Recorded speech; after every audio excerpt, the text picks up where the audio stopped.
So hello ma'am, welcome back to another video. তো আজকে কথা বলবো মূলত এসবিএফ এবং জিতের একটা বড়সড় আপডেট নিয়ে। তো মূলত তোমরা জানো যে জিতদা তার কেরিয়ারের একদম শুরুর দিকে বা বলতে পারো একদম পিক টাইমে তার অনেক এরকম সিনেমা হিট ছিল যেগুলো এসবিএফ প্রোডাকশন হাউসের তরফ থেকে এসেছিল এবং সেই সিনেমাগুলো দুর্দান্ত দুর্দান্ত সিনেমা ছিল। এক একটা সিনেমা এখনো পর্যন্ত অডিয়েন্স যখনই ছোট পর্দায় দেখে প্রচন্ড ভালোবাসা দেয় সেই সিনেমাগুলোকে।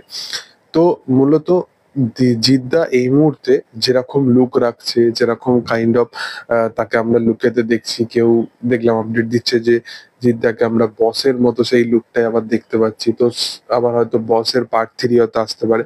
মানে সবকিছুই অ্যাজাম্পশনের উপর চলছে, কারণ জিদ্দা এমন একটা মানুষ, সে ওই আপডেট যতক্ষণ না নিজের তরফ থেকে দেবে, তার সোর্সেস এতটাই স্ট্রং, সে সচরাচর সে কিছুটাই বলে না, এটাই হচ্ছে ব্যাপার।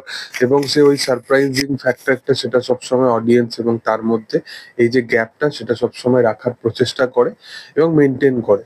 তো তার যে আপকামিং কাজ যে কি হতে চলেছে এটা কিন্তু কেউ জানে না।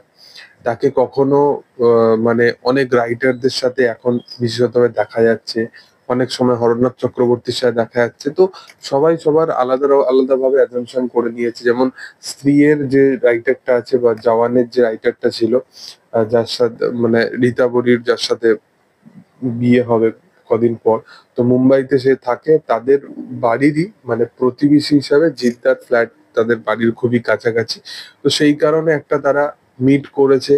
সেটা মানে একসাথে পাশাপাশি থাকলে যেটা হয়, সেটা দিয়েও লোক বলছে যে জওয়ানের রাইটার স্ত্রীর রাইটারের সাথে জিদ্দার সিনেমা আসবে। তো এইরকম কাইন্ড অফ আপডেট চারি জায়গায় উঠে আসছে বারবার।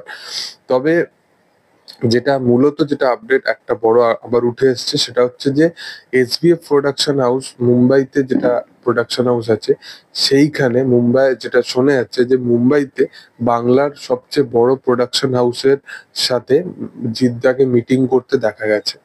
এবার বাংলায় সবচেয়ে বড় প্রোডাকশন হাউস বলতে আমরা যে প্রোডাকশন হাউসের নাম সচরাচর জেনে থাকি, এবং মুম্বাইতে তাদের বড়ভাবে প্রোডাকশন আছে, আহ, এবং সেটাকে নিয়ে তারা আরো রকম আলাদা আলাদা ভাবে কাজ করতে চাইছে। তো সেটা আমাদের সব সময় সবার আগে যে নামটা উঠে আসে সেটা হচ্ছে এসবিএফ প্রোডাকশন হাউস এবং জিৎ এসবিএফ। এই দুটো নাম একসাথে যখনই এসছে সিনেমা সুপারহিট হয়েছে। মিডিলে কিছু তাদের সমস্যা হতে হয়, সেই কারণে দুজনের আলাদা আলাদা রকম রাস্তায় এগিয়ে যায়। বাট এসবিএফ প্রোডাকশন হাউসের সাথে জিদ্দার কোনো সিনেমা ইন ফিউচার এসে থাকে, তাহলে সেটা ব্যাপক একটা কাইন্ড অফ সিনেমা হতে চলেছে। দেখার যে আপকামিং দিনে এরকম কাইন্ড অফ কিছু জিনিস হয় কিনা। আমি তো বিশালভাবে এক্সাইটেড আছি এইরকম আপডেট পাওয়ার জন্য। এবার তোমাদের কি বক্তব্য সেটা অবশ্যই তোমরা কমেন্ট সেকশনে জানাতে পারো। ভিডিও ভালো লাগলে অবশ্যই লাইক শেয়ার সাবস্ক্রাইব করে দিও। Thank you all.